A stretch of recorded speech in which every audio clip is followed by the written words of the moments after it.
اگلی روایت حضرت ابو کبشہ الانماری رضی اللہ تعالی عنہ سے مروی ہے، میرے حضور نے فرمایا 3 چیزیں ایسی ہیں جن پر میں محمد ہو کے رب کی قسم اٹھاتا ہوں۔ ان میں سے پہلی بات یہ ہے کہ میں قسم کرتا ہوں کہ صدقے سے مال کم نہیں ہوتا، اور دوسری بات اگر کسی نے کسی پہ زیادتی کی اور اس نے کہا جا میں نے معاف کر دیا، تو حضور فرماتے ہیں میں قسم دیتا ہوں اس کی عزت کم نہیں ہوگی۔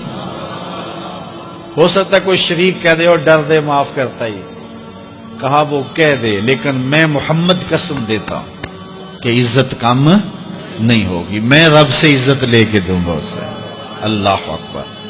تیسری بات، جب کوئی شخص سوال کا دروازہ کھول دیتا ہے، مانگنے لگ جاتا ہے، تو میرے حضور فرماتے ہیں میں قسم اٹھا کے کہتا ہوں اللہ اس پر محتاجی کا دروازہ کھول دیتا ہے۔ جو مانگنے لگ جاتا ہے پھر مانگتا ہی رہتا ہے۔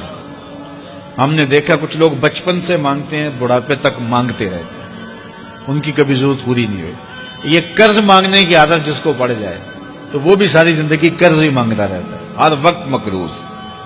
تو جس کو مانگنے کی عادت پڑ جائے تو میرے حضور فرماتے ہیں میں قسم اٹھا کے کہتا ہوں محتاجی کا دروازہ بند نہیں ہوتا، محتاجی اس کی جو ہے وہ مستقل اس کے اوپر مسلط کر دی جاتی ہے، وہ مانگتا ہی رہتا ہے۔ تو آئیے اس مختصر زندگی کو اللہ کے نام لگائیں، اس کے ذکر سے وابستہ کریں۔